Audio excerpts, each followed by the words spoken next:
the opioid epidemic, but is also just a law enforcement and a national security concern. Are addicts in Pittsburgh going onto the dark web and buying fentanyl that way? Some addicts may be. It's fairly specialized. So what you have to do, because it is anonymized, you have to know the site that you are going to. It has a specific onion identifier. And again, the structure of the dark web allows for anonymity, both the server, the user accessing it and the seller. One of the cases that we announced last month, or earlier this month, was Deep.web, the takedown of what we believe is the main portal into the dark web. So to get to these marketplaces, again, if you don't know the specific URL that's on the Tor network, the onion router, then you need some portal that allows for easy access. Deep.web was a website that was run by two Israelis out of Israel on servers, on Israeli servers. And they provided an entryway where they gave tutorials on how to access the dark web, how to use Bitcoin to purchase things, how to set up accounts and IDs. And then were given a commission or referral bonus when people would go through their links with their website embedded in the link, almost like Google, right? If you do a search on Google and then it sends you to Dick's again or another website, Google gets a commission if you buy something. These guys got over $15 million. And in some cases, we think roughly 40% of all dark web traffic was going through Deep.web. So it was an attack not only on marketplaces, but on the infrastructure that supports the dark web. It was a very significant case. Some of these opioids originate in China, and are sort of routed through other countries or whatever before making it to the United States. I mean, how can that be stopped?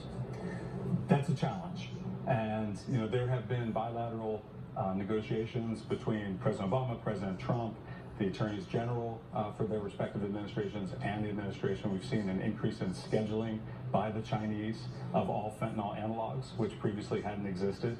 But you're right.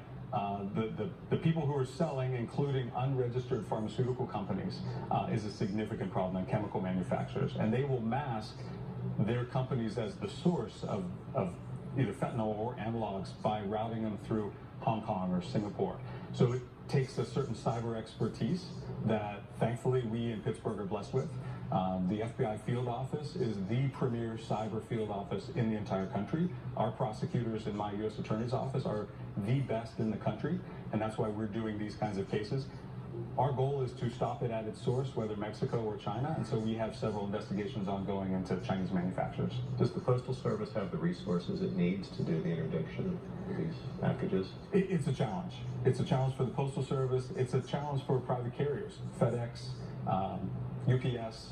A lot of that traffic coming from China comes through through all of those carriers, and so we work collaboratively with them to try to best identify and where appropriate and where we can get search warrants, do searches of packages and do traditional interdiction of it. Sometimes a U.S. attorney or we even saw it with the special counsel will announce indictments against foreign individuals, and in some cases that's all that can be done, announce the indictment. There's no realistic opportunity to prosecute. But in the case of the Israeli individuals you mentioned, they are going to be prosecuted, correct? That's right. Will they be brought to Pittsburgh? That is our hope. We're in the process of extraditing one from France currently, and we're talking with Israel about extraditing the second. So because they're friendly countries, because they're allies, we have agreements that allow for suspects to be transported. But for instance, when we identify Chinese or Russian evildoers, for lack of a better term, we can't touch them. Right, that continues to be a challenge. So just kind of stepping back and thinking about the problem broadly, we have three buckets of cyber criminality that's going on that we're trying to attack. One is traditional transnational cyber syndicates that are, groups of hackers that are all over the world, including Russia, including Eastern Europe, that are attacking financial institutions, businesses here in Western Pennsylvania and throughout the United States. You have the dark web marketplaces that we talked about, and then you have nation-state actors. And so the challenge is, how do we think of investigations and prosecutions in a new way? So when I became U.S. Attorney, one of the challenges was, how do we do that? And what I saw was the scope and the acceleration of the evolution of these criminal acts in the cyberspace required an equally aggressive and opportunistic law enforcement response. And so what I said was we need a new paradigm, because the prosecutions that happened 2 years ago, 4 years ago, are already outdated. Bilateral investigations where we only ask partner countries to send us information, we prosecute and then wait to extradite, hope to extradite. We're not keeping up with the changes in the evolution that the criminals are engaged in. So a borderless crime like this requires a borderless response. And so I said, we're going to do this differently.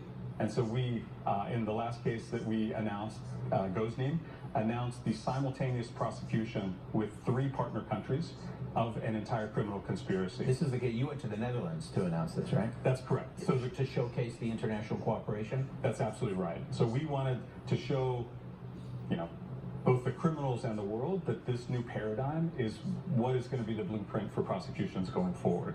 So we announced the simultaneous prosecution of an 11-person criminal network in the United States, Georgia, Moldova, and the Ukraine at the same time. And they were assisted by the FBI and our prosecutors in not only sharing of evidence and conducting searches, but then us helping them build prosecutions in those countries where we don't have extradition treaties with. So now we just don't wait around, hope that we get someone 2 years later, maybe not at all. Some countries continue to be a challenge, China and Russia, right. And calling out that conduct on, by them is important. It's important internationally to do so. But we're not satisfied with just waiting and hoping. So we want to put hands on people. We want to bring them back to Western Pennsylvania or make sure that they are held accountable. All right. Sorry, Joe, we got to go. We're out of time. Scott Brady, thank you so much. We'll be back with a final thought in just a moment.